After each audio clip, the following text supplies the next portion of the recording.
Welcome to Paranormal Heart Podcast with host Kat Ward.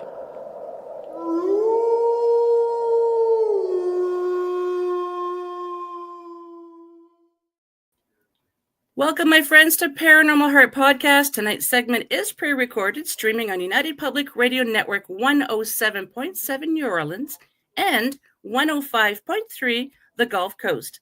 And as always, I'm your host, Kat Ward. Thanks so much for tuning in. Well, folks, I am back. I do apologize for having replays for the last 2 weeks. I came down with this really nasty virus, and it really kicked my butt. So it's been a rough couple of weeks, but we're on track once again. I hope you enjoyed listening to JJ Rose, or re-listening, I should say, to JJ Rose while I was recuperating. So a formal disclosure, Paranormal Heart Podcast is for entertainment purposes only. All information shared in this podcast is not professional advice, and the views and opinions expressed on Paranormal Heart Podcast are not necessarily those of the show host, network, or producers. And Paranormal Heart Podcast is always respectful and courteous to all involved. I'm super excited. My special guest is a return guest, the offensively authentic Lily McNamara. Lily wears many hats. Some hats include psychic spiritual advisor, tarot reader, past life worker, animal healer, communicator, and so much more. And I'm so happy that we're going to be doing this segment again. Well, not this same segment, but last time she was on, we coined the paranormal garden. It was just the way that the conversation went was we coined it the paranormal garden. In this episode, it's as though we're sitting by the campfire enjoying s'mores and talking about spirits. So please help me welcome Lily McNamara. Hello, Lily. Hey, how you doing? I'm doing well, thank you. Welcome back. Thank you for having me. Had so much fun with you the first time, and we've been talking about doing it again, and I'm glad we're able to make it a reality. Yes, make it happen. Our schedules did skip a little bit for a minute, because when you were healthy, I was sick. When I was healthy, you were sick, and it was like, all right, universe, you know what? Fine. Whenever you think it's a good time. Exactly, yeah. And at one point, we're both sick together, and it's just like, oh my Lord. Yes. It was so much fun. It was so much fun sharing that solidarity of misery. So before we get on to that, I thought maybe we could explain to the audience why we coined the first episode you did as a paranormal garden and why we're calling this one S'mores and Spirits. Ooh, I like that. Okay, I want you to go first with Paranormal Garden, and then I want to go first with S'mores and Spirits, if I can be okay, sounds good.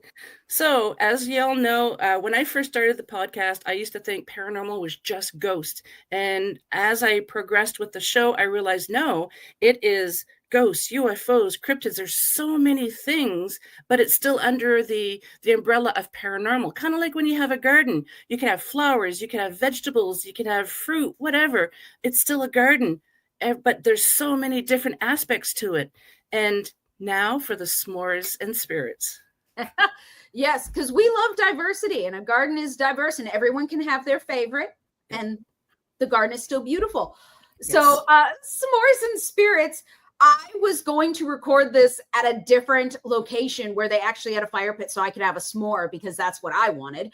And it makes me happy. And then we think about spirits and the misconception that everything needs to be serious. And that's the only way to show reverence and respect. Some spirits are silly. Some spirits are irreverent. Guess what? Some spirits cuss.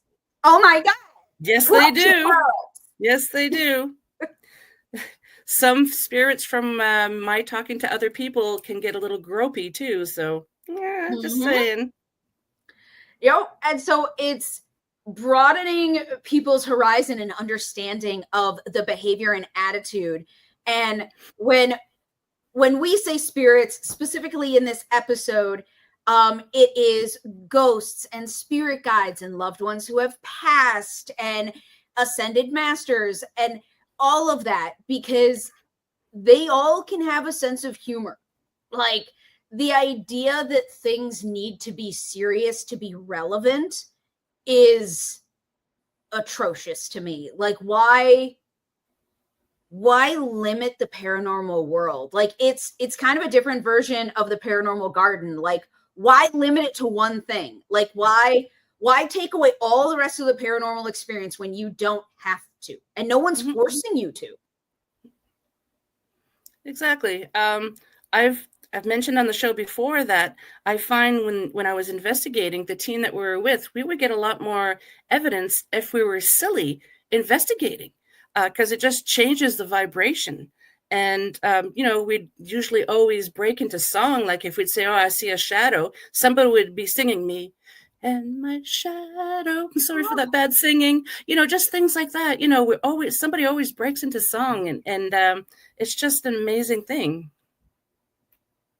Definitely. And a big thing is, like, you can be silly and still respectful. We are not in any way suggesting that people be disrespectful. I was not part of this investigation, but like I witnessed it in a video that someone had sent me. And the paranormal investigation was happening, and like a doll was knocked off a shelf. Oh my God. Like there started to be activity showing. And one of the investigators sat down in a chair and put his feet on the coffee table. On the coffee table. Oh no. I was watching the video, and just I was annoyed. Like, as a person, like, dude, if someone came in and put their feet on my coffee table, they're not gonna last long in this world, let alone my house. No. But I could like sense and see the spirit like getting upset and offended. It's like, why would you do that? So when we say silly, we mean like giggle and talk about your shadow. Yes. Yeah. But don't put your feet on someone's coffee table. Don't insult or ridicule. That's not the direction that this is going. And I know a lot of people can take it that way when it's like, oh, it's silly, because a lot of people are like, well, I thought it was funny, so it's funny. I remember I was on an investigation and the whole rest of the team was men. Totally fine. But the spirit was inappropriate with women and gropey with women. The men on the investigation saw nothing wrong with this. They were like, oh, everyone, when you get a chance to, and I said, we're stopping now. And I actually stopped the investigation, and I was like, we're now going to talk about this. Like, this is not silly or fun for everyone involved. Don't ever laugh and encourage a spirit to grope a human being. And they're like, but it's harmless. And I'm like, I'm not playing with you now. Now I'm very serious. So I'm bringing up these examples not to be a Debbie Downer during our silly time, but to give the examples of like, hey, here's what not to do. Here's what we don't mean by that, so that people understand, like, we still want to be respectful. We still want to, be reverent when reverence is needed. But inappropriate or dangerous or mockery is not silly. Harmless fun. Harmless for everyone. Fun, not just harmless for you. Yes. I agree, sister. And we're not saying that investigations should only be fun. There are some times when you do an investigation that you have to be serious. There are some spooky situations that happen sometime, and that's not necessarily a good time to start cracking jokes. Yeah, read the room of the people and the entities. Anything that is or was should be taken into account. So yeah, we're just making that disclaimer towards the beginning of the show, so that people are like, oh yeah, I get to call the wounded old lady the C word, and it's like, no, you don't. Don't say that. But what is, you mean cute? Yes. Aren't you a little cupcake? No. Now I want a cupcake. So what is a silly thing besides the song that you do, that you've done, or that you've witnessed a spirit do? Oh, it's probably the biggest thing is when you ask, give us a sign, and they give you a sign and you scream and jump. Then we all giggle, and then obviously I have to apologize saying, okay, yes, I know we asked for it. It just kind of, we didn't know when it was coming. It did startle us. It's nothing on you. It's just, we're just having good little fun, just, it happens often. You ask for a sign and then you get it, and then it's just like, bah! Oh, I didn't expect it right then and there, but you have to explain. Definitely. And it's like, we're excitable. We're just excited to see you. Welcome. Pull up a chair. Let's have a conversation. And I definitely feel that. And I think it's cool when spirits of any kind interact in sassy or sarcastic ways. Like, get yourself a sarcastic spirit. There is nothing more fun than sitting there and being like, I said what I said. And you're just like, dang, yes, queen, yes. Yes. And everyone's like, oh, they can't be that sassy. And I'm like, if they were that sassy alive, they are that sassy dead. Like, oh yeah, it is flat out. And that's the same with like the terminology. If they use like quirky terminology, instead of saying weird, there's a spirit who always said kooky. Oh no, Isn't that kooky? And it sounds so much like cookie that the person who was the medium at the time was like, I don't quite understand what's going on. They keep asking for a cookie. Or is that someone's nickname? And then the person in there was like, oh no, it's cookie. It's weird. They're saying it's weird because it was their first time interacting as a spirit after they had just passed and stuff. And then I'm sitting there going, like laughing and just having a good time. Like, it's the giggles, it's the silly, it's having to, so as a medium, having to interpret something weird and not make a face. A spirit came through and a dad had just passed and a spirit came through and I said, I have no clue who it is. It is a man. He's wearing overalls. It's like, well, that's not my dad. And I was like, okay, I don't mean this to sound weird. I smell worms. I grew up redneck enough. I know what a styrofoam bucket of worms smells like. Yeah. And I was like, all I smell, I'm like, that's what I smell. It is a man in overalls and I smell worms. And he talked to us for a few minutes. And then like we wrapped up the session and stuff. The next day I get and I'm sitting there I'm like, it's a weird message. I'm going to try not to judge this one. Yep. And the next day I get a message from her that she had talked to her mom.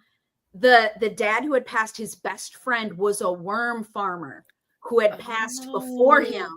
Okay. And he was there on the other side to greet him. And I was like, oh, like I got excited. I got happy about that. I was like, yes. Yeah. Weird and silly can be so relevant, even if it's not relevant to you. Even if you don't understand why the silliness is happening, it could be, if I would have filtered that message at all, they wouldn't have gotten the closure that they needed. And it's like, all right, it's going to sound weird. Let's go. Okay. Yeah. Don't judge me. I'm sorry. And then, because she was, during the session, she was like, I'm paying you. I'm like, yes. And I'm not going to filter the message. And then the next day you get it and she's like, this was the most amazing thing. And I'm like, yeah. Yes. There's a local hotspot or popular spot here called Buck Hill. It's about an hour away from here. So the gist is, the story is, in the 1800s, little girl went missing from the cabin because the dog ran out. I'm just kind of like giving you the little lowdown of the story. And the father went out looking for her, never found her. And he spent the rest of his life looking for her. And the story is, so Buck Hill, you have a couple of houses at the bottom of the hill. As you get more and more up the hill, there's only trees on both sides. There's forest. There's no street lights. It's dark. If you have no light source whatsoever, you can't see your hand in front of your face when you go there at night. And they say that if you park up the top of the hill and you angle your vehicle down and you flash your lights 3 times and say, "Daddy, Daddy, Daddy," you're going to see a green light from the father's lantern. I've seen it once. So anyways, police patrol that area a lot because you get a lot of people, a lot of teenagers that go there drinking. They want to see the ghost. A lot of communities have a spot like that, right? So there's one time where we're using the spirit box, and it said they're coming, and we're like, who's coming? And they said 2, and we're like, what? Next thing you know, come down the hill, 2 police cars. So the cops are like, what are you here for? We introduced ourselves, told them we're paranormal investigators, and the cops are just like, I've heard of your team before. I don't believe any of this. So then, because the police officers here, they have like their rank and last name, they don't have the first name. And so the cop is like, okay, if you know so much, tell me my first name. I don't remember what it was, say Greg. And he goes, yeah, that is my first name. And then, pardon my French, didn't it say pussy? Everybody starts to laugh, including the police officers. It was so funny. I'm sorry, that's a potty mouth word. But no, it just lightened everything up after that. It just like everyone, including the police officers, we had a really good laugh over that because the spirit had, well, I don't know if they didn't like the cops or if they had a sense of humor, but whatever it was was pretty funny. Yes, that's such a cool story. I love that. And you're right. Like everywhere has that like haunted spot in their like small town. Yeah. It's so interesting that like you can have fun with other people and you can bring them into the paranormal world. Cause I think one of the things that keeps a lot of people out of the paranormal world is not disbelief, but fear. Yes. That it's like, because they're sitting there watching whatever those, no offense to them, those incredibly hammy TV shows where they're in an insane asylum and it looks like a horror movie. And it's like, I'm not saying that those things don't happen. I'm saying that those things take 48 to 72 hours of footage to get the 3 minutes of scare that you're going for, which is fine. That's just the way film is. But there's so much fear around it. It's not even like, oh, I don't believe. I would believe if Greg was a pussy, Yeah. And then and it's like, oh, well, believe it now. Yep. So many people are scared of it. And it's like, it doesn't need to be scary. And this doesn't even limit to the paranormal. This is spiritual and metaphysical as a whole. Like there are so many people who I do readings for or talk to who are like, I've never had a reading. And I'm like, well, why? They're fabulous. They're fun. Do it for shits and giggles. It's amazing.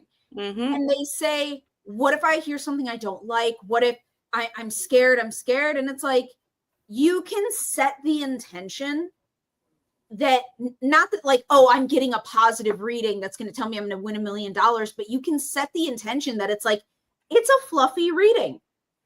If you are a virgin in the paranormal, spiritual, or metaphysical world, your first time does not need to be a hard experience. You can ask for a fluffer. You can ask for a nice, light, delicate amuse-bouche, a nice little appetizer to the paranormal world. There's nothing wrong with setting the intention. In certain paranormal investigations, like if you're signing up for an investigation, you're signing up to see whatever you're going to see. Yep. But all other things, like just be like, I'm having a rough day. Can someone be gentle? You can say that. The universe, not only is the universe listening, but spirits are listening. Tell me what you think of this. If you respect them, they will respect you. With the exception of malevolence, with the exception of truly disturbed spirits, which are more rare than people think. Okay. There is not Jack the Ripper sitting on every corner wanting to screw with you. There's not. you are more likely going to meet the weird emo kid named Jackson with an X who died in a river while playing with Pokemon. Okay, you're more likely to meet that little loser, no offense, and he's going to be shy and awkward, and he's going to make a fart joke. You are way more likely to meet a spirit like that than you are to meet. Yeah. It's just not. And so that is my giant rant. For those of you who did not tune into the first episode, please go back and watch it because it is fun and funny just like this one. And yes, I am this weird all the time. I really hope you're enjoying. Subscribe to see more, please, because I don't plan to stop anytime soon. Now, good. With that being said, how do you feel about that? If you respect a spirit will respect you. So how do you feel about that statement? I feel the same because like you had mentioned earlier, normally when people pass, however they were living, that they're going to be pretty much like that in the spirit world, unless they're really like the way that they died angered them, then they're going to be a little miffed on the other side as well. But no, definitely. I've said before that just because your cupboard doors are smashing open and closed doesn't mean it's something bad. It's just this entity is trying to contact you. They can see and hear you, and they feel like you might be ignoring them. And, you know, it's kind of like if I walk into your house and I'm like, hey, how's it going? And you ignore me. Well, after a while, I'm going to be like, hello. And I'm going to get really upset. It's like, why are you ignoring me? So it's kind of like that. And it's also, sometimes that's just the personality. You ever seen a frustrated Italian grandma cook in a kitchen? She slams the pot down anyway. And so it's not necessarily a negative or a bad thing. They could be getting your attention. That could just be their personality. It's okay. And so like if you're having a hard time or you're super sensitive or you're nervous, like in dealing with paranormal stuff, ask it in not in an I need a favor type of way. Make a statement like, hey, I'm feeling real rough today. Could you keep it down a bit while the migraine is roaring? I'd really appreciate that. That type of thing. It's not like, oh, please, you're not begging anyone for anything. But you can make it light and fluffy. And it's the same, like I said, with spiritual and metaphysical. Set the intention going in that that's what you're getting. And then chances are the universe will be like, yeah, I'll give you that one. And the universe is on your side. Again, most of these spirits don't want anything from you besides maybe being acknowledged, occasionally heard. Some of them may have a few questions. What happened to my little cousin Lucy? A few of those will come. You know, if you feel it, if you're feeling on the line, you acquiesce. But no, so I think fear holds a lot of people back. I think misconception that it needs to be serious holds a lot of people back. Because there are a lot of people who can't be serious just because they're giggly people and they're doing something new and they're nervous. So they just get the giggles. And so they avoid this stuff because they know they're going to giggle and they think an axe murderer is going to hump their leg. And that's not the way it is.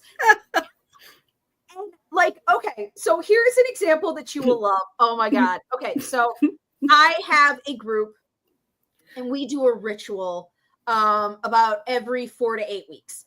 And it's something fun. It's something like we do not go into like high protocol rituals and stuff, but this is how we set sacred space. We rhyme until we laugh. We go around in a circle, time, mime, lime, and just go around in a circle until we all have broken into giggles and laughing. And once we have all started laughing together, there is something called the goblin bell. And it is a little bell with a bunch of 4-leaf clovers on it. And then we start. And that is how, and it is reverent. It is respectful. We take our rituals, our meditation, our prayer very seriously. And we giggle to start. Like, so the fact that we start with a giggle doesn't mean that what we're doing is any less potent. It's literally like when we sat down, we're like, do we pray? Do we call the corners? Do we chant? What do we do? What do we do? Do, poo, new, stew. Oh, And then I love it.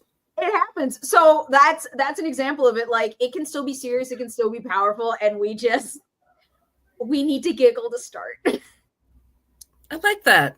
I've never heard of that before, because normally people smudge, they say prayers or speak to their ancestors or whatever. But yeah, I like that. So about 1,000 years ago, when I was young, before gravity and wrinkles, it's all lighting, people. It's all lighting for those of you watching. You are stunning, darling. Thank you. It is genetics. I actually had someone ask me, side tangent, in a class. I was teaching a class about energy, and they said, would you teach a class about your skincare routine? Really? And I was like, I am so sorry. It's all genetics. I wipe my makeup off on days that I wear makeup. I don't even wash my face. Oh, wow. And lucky. Yes. The porcelain is all genetics. My dad is pale and Irish. My mom had a perfect complexion. They had this. The only complaint that's not a complaint for me is that I sear like an ahi tuna. I do not see daylight. I do not plan to see daylight. If I do see daylight, you'll notice. Me and Sebastian, the crab from Little Mermaid, are first cousins after that. I am just bright red. I am just red and like swollen. The sun and me do not get along. But no, that is my I burn in the shade. How does that happen? I was outside for 7 minutes, and I had a top that had like a lace overlay thing, and it burned the design into my skin while I was recording a TV show. So one day I was pale, and the next day I was outside for 7 minutes, and I was in Tulsa, Oklahoma, and I was so warm. After, I was like, God, I'm warm. Is anyone else warm? Like, after going back inside, and I went to the bathroom, my face was bright red, and I had a design burned into my chest. But it looked beautiful, though. I was like, I am filming and I'm not supposed to look different. I painted concealer all over so that I looked the same during filming a show. Yeah. Because you're not supposed to look completely different from day to day. Yeah. on a reality show like the one I was on. I'll quickly tell you, I have to use an SPF 110. It's by Neutrogena. It's expensive. The family, even when they were kids, they knew, do not touch that. That's mom's special sunscreen. I love that. I have a prescription one for my face. Oh. And the rest of my body can have normal things, because most, like, my face is what sees daylight most of the time. Prescription ones. Oh, yes. You pale enough, they'll protect you from skin cancer. So like, silly ways to start things. It actually came about, again, 1,000 years ago, back when I was young. And there was this group that did group healings. There was like 4 or more of them. And they were all standing in a room. And then there was like a bunch of us like waiting to get healings done. Armadillo. And they all started harmonizing armadillo until and you could feel the energy rise, and you could feel it just give birth to the situation that we were in. It was beautiful. And I'm sitting there going, I want me a weird one. I love tradition. I love smoke cleansing. I love saning. I love calling the corners. I love meditation. I love prayer. I love it all. But armadillo stuck with me so hard. And so yeah, it was this thing where it's like, what is like my version of that? And when I found it, because they did not warn us. No. All of a sudden, are you ready? We're ready. And so all 4 of them just start, and it was not armadillo. It was, they were like singing and just harmonizing. And once they all like found the pitch that they were meant to have, they just raised their voices, and it was beautiful. And I'm sitting there going, That is a powerful word. And then after they explained to us what it was and like how they found it, and it was just a silly story. And they're like, and it worked for us, and we use it. And I'm like, oh my gosh. And ever since then, I'm like, I want an armadillo. I want my own. And mine is rhyming until I giggle. Can you quickly tell us how they found that word and why?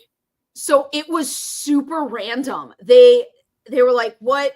They were all very serious practitioners. They all knew how to do all the traditional ways of doing things. Mm-hmm. And it was like, there are a bunch of us. Again, there are a minimum of 4 of them tandem healing one person all at the same time. Mm-hmm. You have to be in sync with each other's energy perfectly to be able to do that effectively. And they were like, what is what we can do? Because I've never heard of anything like that up until then. Yeah. And it was, okay, so we're going to find a way that we all, okay, we're going to find like a chant or like a way to harmonize, but what are we going to harmonize? And one of them said, like, as a joke, armadillo. And then they just did it. And on the first time they did it, their energy synced perfectly. And they're like, it's the armadillo. And I was like, yep. So it was a joke. It came about as a joke. Yeah. That it's like, yeah, we'll do something to like harmonize and, because that's a beautiful way to sync energy. That's different, from a musicality sound wave standpoint. Mm-hmm.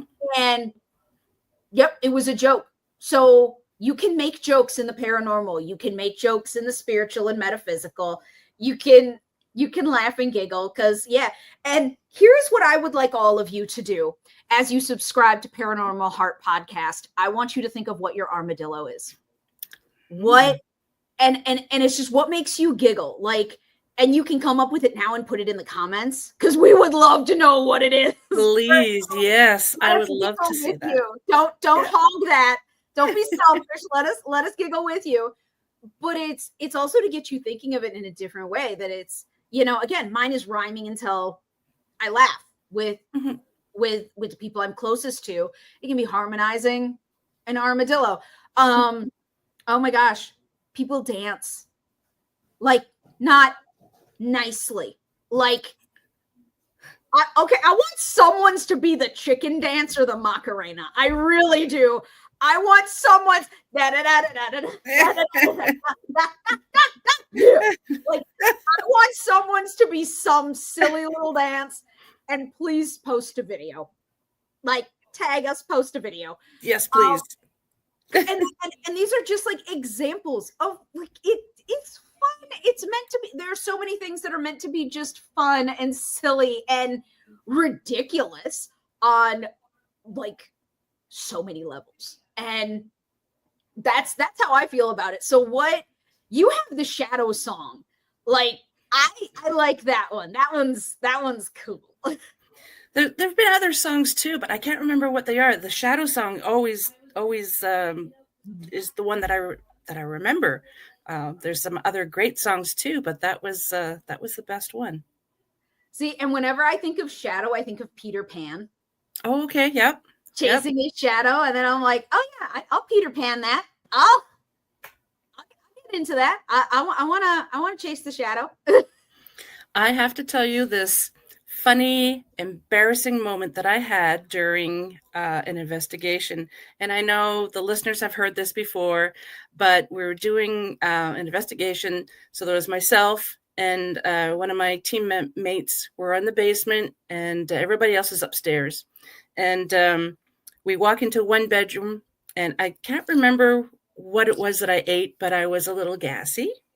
So I walked into the bedroom first, and I fluffed, like my mother used to say, women fluff. So I looked at my teammate. That, by the way. Okay, sure. Feeling that. Go for it. And I looked at Chris and said, oh, excuse me. It's like, okay. We kept on going.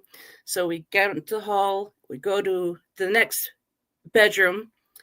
And all of a sudden, Chris says, I can't believe you farted at me. And the ovulus that I had all of a sudden says, awkward. Oh my God, we're laughing so hard. Tears are falling down. Like Chris is laughing like a little girl. We couldn't stop. So the lead investigator comes downstairs because they saw us on the camera, and she comes down. She goes, "What's going on?" And I gave her the equipment that I had, and I said, "Chris will tell you. I have to go upstairs and compose myself." But and fluff some more. Yeah, fluff some more. Yeah, but oh my.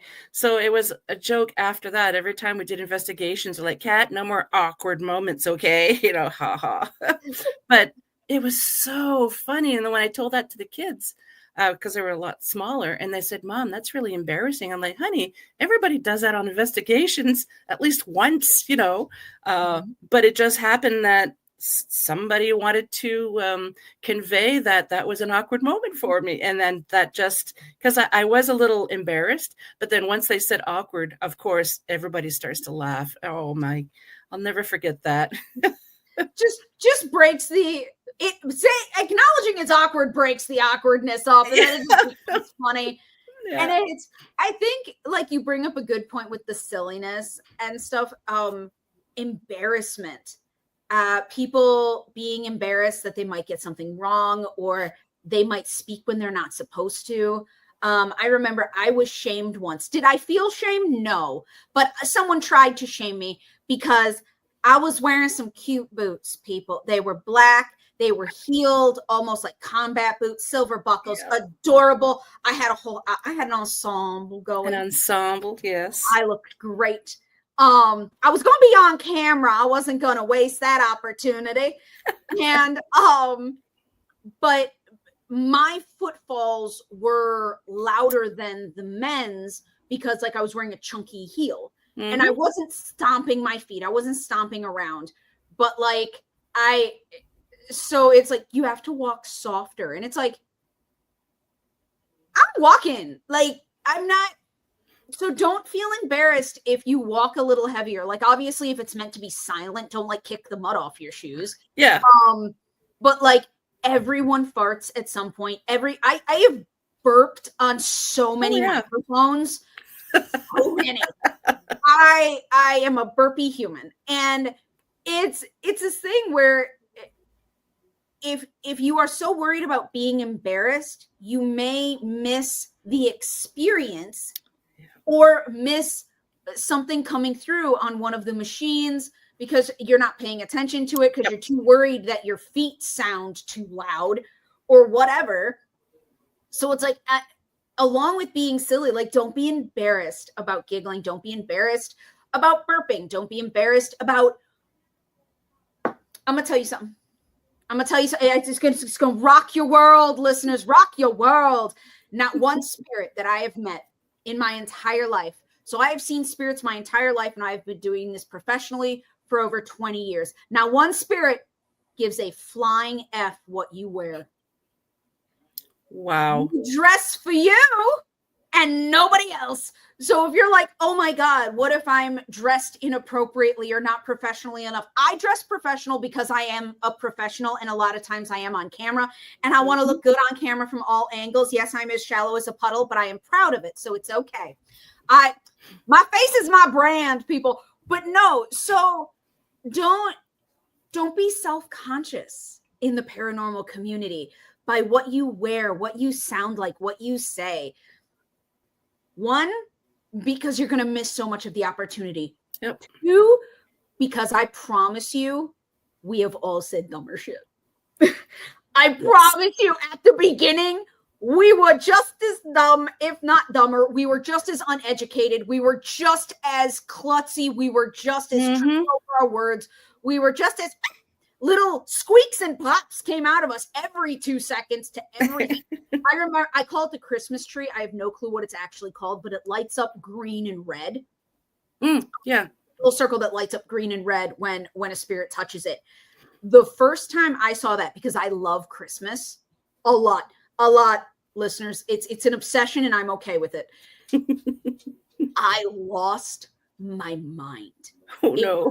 At a conference, it was sitting on the table.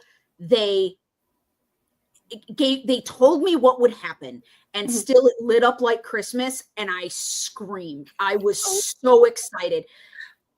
I was there professionally, and I screamed like a little girl over Christmas lights in a paranormal piece of equipment. And trust me, you will never beat that level of embarrassment and truly unprofessionalism. And then let's put our foot in our mouth, because everyone around me knew what that device was, what it did, and that it would light up. Yep. And my dumb ass didn't. And I lost my mind because I got super excited. And there's nothing wrong with being super excited as well as silly. So please don't be self-conscious. Just, there's nothing that, and you may be like, oh my gosh, this is so embarrassing. It's like, you may not have seen someone do worse. I guarantee it has happened. Not only has it happened, but the most famous people you know have done it. Like, all of us biff it hard at some point, and it's okay. And we all have that thing in the back of our head where it's like, oh, that was just so nice that no one was live streaming right then. Thank you, universe. When I first started, the team and I, we went to a local cemetery. It's very old, and we wanted to see if we're going to pick up anything. So we all branched off, and it was a beautiful cemetery. There's little hills. It's just, I love that place so much. And so myself and one of my teammates, because what I used to do is I would have my MP3 player around my neck so I could catch whatever. Later on, I go to listen to the audio. All you can hear is me having a discussion with my teammate about whatever. And I'm just like, that was a dumbass thing to do, because I can't hear if we picked up anything. And I was so disappointed in myself. Mm-hmm. But then I realized that everybody goes through that at least once. Everyone goes, at least you were talking. I've had people just catch their breath. And that's all you hear. And it's like, how are you breathing so loudly? Yeah. And no, so it's like, at least you were talking and having an audible conversation. Some people, it's just their breath that I hear. And I'm like, that is not a spirit. That is an upcoming sinus infection. Yeah. Like, can you take some decongestant and maybe move the mic next time? Yeah. At least yours was a talk. Yeah. But I was, I was so disappointed in myself in the beginning, and the team were just like, we've all done it. Let's learn from this moment and move on, and try not to talk so much during investigations. Oh, you bring up a really good point. Can you learn in the silly? What do you mean? I think so. Like, people think that like learning and knowledge all has to be profound. I think you can find amazing information in the silly, not just about the entity that you're working with, or the paranormal or the metaphysical, but also like yourself. You learn, a lot of times you'll learn where your boundaries are, which is really important. And you'll learn that in the silly. It's like, what do you find funny? What do you find crossing the line?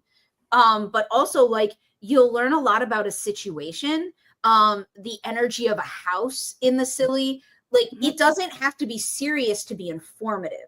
You can, it's fun for fun's sake, but you can still learn a lot while having fun, right? Like, how do you feel about that? Agreed. Like I mentioned earlier, that I find that whenever we're a little more silly during investigations, at least I don't know if the rest of the team would agree with me, but I feel that we would get more evidence while we're being silly. It's just the mood is lighter, the vibration's different. And it's almost like maybe the spirits know that we're not there to give them the third degree. We're people as well, and we want to hear what their story is. Yeah. And I mean, maybe they were the class clown growing up, and they like making people laugh, and all they want to do is make you laugh. And then you're the fuddy-duddy sitting there trying to be as serious as possible. This is respect. And they're sitting there going, I made a joke about your mama. Would you please laugh? And you're just like, oh, that's disrespectful. And they're like, oh, and then they like blow a raspberry at you or something. Like, yeah. Play. Why play? Why not have fun? Why not make it weird occasionally if you can? Make it unique. Because here's the thing, like as we're talking, I've noticed that both of us have shared several stories about silliness, about weird, about unique, awkward. And not one of them. Listen, yeah, awkward. Not one of them, except for our warnings and our saying these are the exceptions too, have been serious. And look how many stories we have. And I'm sure we have tons of serious stories and sad stories and tragic. We have tons of those. But for the people listening, as we're talking about s'mores and spirits, as we're talking about silliness, look at just in this, we've been talking less than an hour, and look at how many stories each of us has just off the cuff. To be clear, we decided on the name the last episode. We decided on the theme and what we were actually going to talk about less than 5 minutes before hitting record. So these were not planned stories. We weren't like, oh, yes, I'm going to have an outline.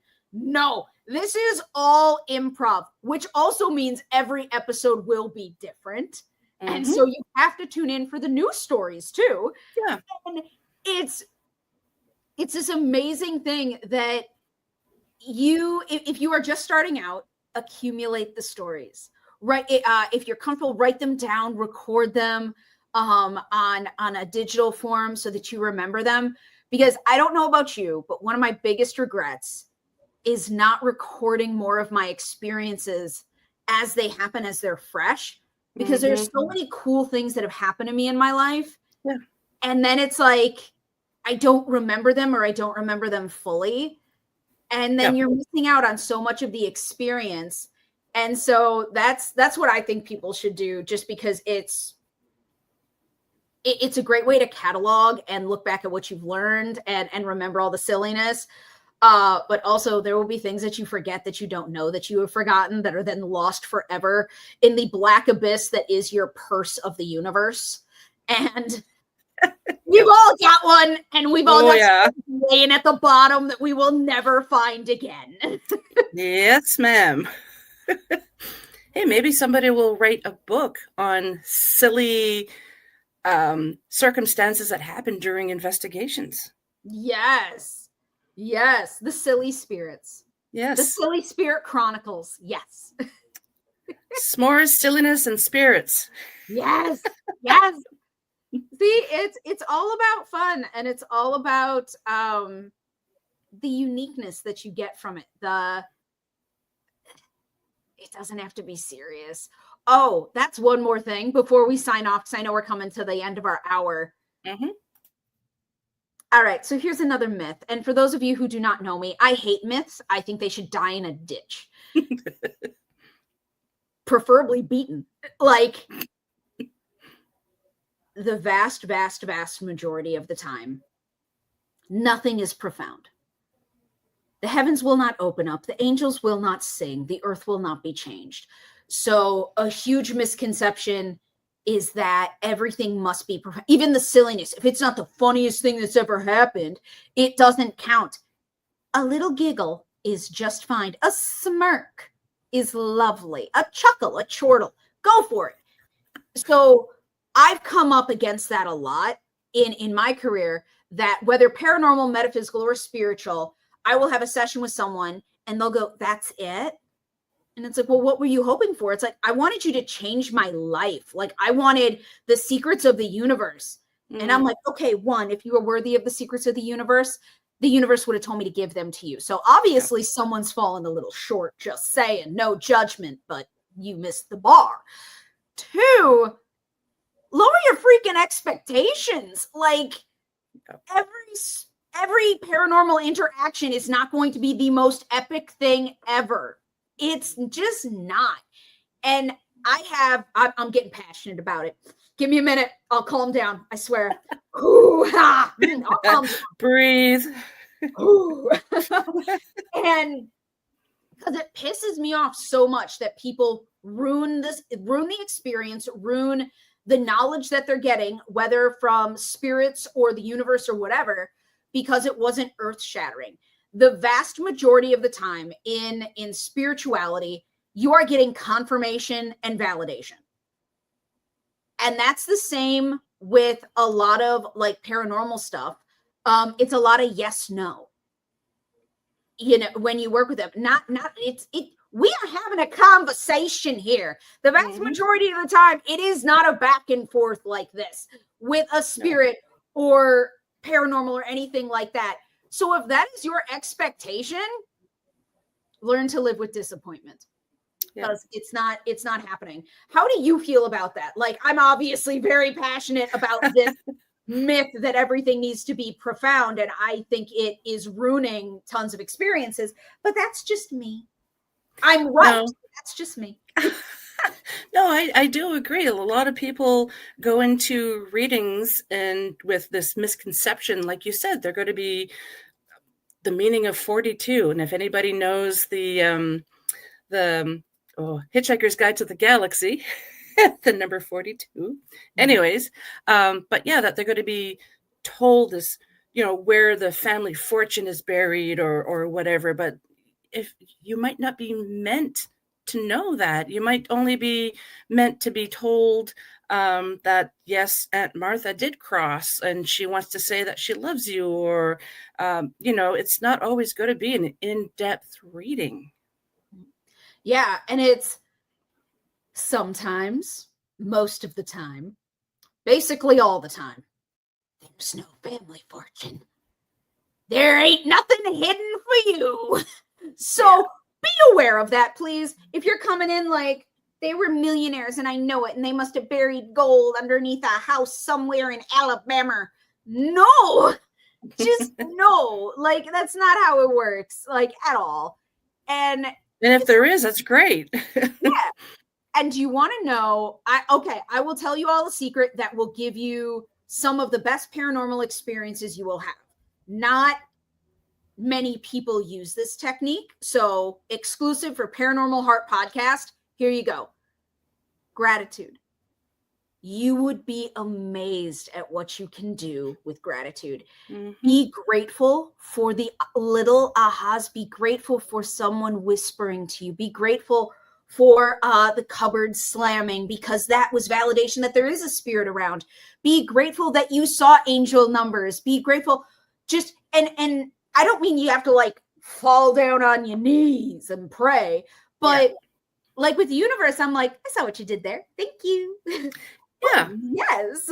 Like, acknowledge it. And the next step is gratitude, because so many people are like, oh, well, all I have to do is acknowledge that the spirit is there.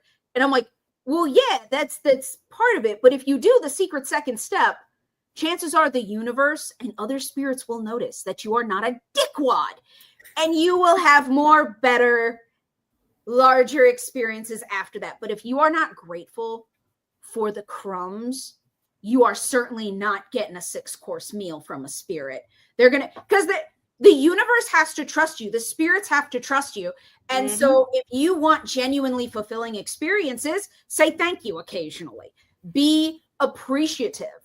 I have had so many horror stories about clients who lose their gratitude and appreciation with the work that they do, because all of a sudden they feel entitled, or, you know, it wasn't big enough, so they're not saying thank you for what they're receiving. And it completely changes like the way they are able to communicate with spirits, the way they are able to manifest, the way, like, until they change back to a gratitude lover, it'll change them forever. And so that is the secret weapon to paranormal work, is gratitude. You need to affirm and validate and like acknowledge that someone is there, but then say thank you. Hey, thank you for making yourself known. Thank you for being here. Thank you for not shitting on my head. However you want to word it, it's dealer's choice. But gratitude, how do you feel about that? I feel it is the secret that nobody talks about in paranormal. Definitely. That I have seen almost no paranormal investigator use in all my years. Oh, I have seen. We always say thank you to the spirits for, at the end of an investigation. That thank you for taking the time and the energy that you had to actually muster up to give us this evidence. Thank you. We always say thank you. Yep, and that's the thing. So you are the exception from what I've experienced. Oh, wow. And that's why it's such like a secret. It's like, show more gratitude. You want more? Say thank you more. Acknowledge the awesomeness that is around you, and then more awesomeness will come. But if you ignore that awesomeness, ain't no more gonna land on your plate. True. Yes. Wow. I didn't think that we were the odd team that said thank you. I'm sure there are others. I just like it's not it's not just paranormal, it's metaphysical and spiritual. Mm-hmm. Like there are those who do it, and I have met those people who do it. But so many people forget that it is an integral part. It's not just the thing that like ends a session or ends something. Like you do it with intention. You say it and you mean it. Yes. Like, thank you. I'm elated. Hey, Kat, this is genuine. Thank you for your time. We had to reschedule like 3 times to do this. Yeah. You had to make time for me on your podcast on 3 separate occasions. I appreciate that you were flexible when I was sick. I appreciate that you made space for me to do this today, and because it fit into my schedule. I love it. And we got to talk about stuff that I really, really enjoy. And we didn't have to. We could have talked about something that I just knew a lot about, but didn't enjoy. And instead you're like, yeah, let's talk about something that you're passionate about. Get that animated face all over the screen. Yes.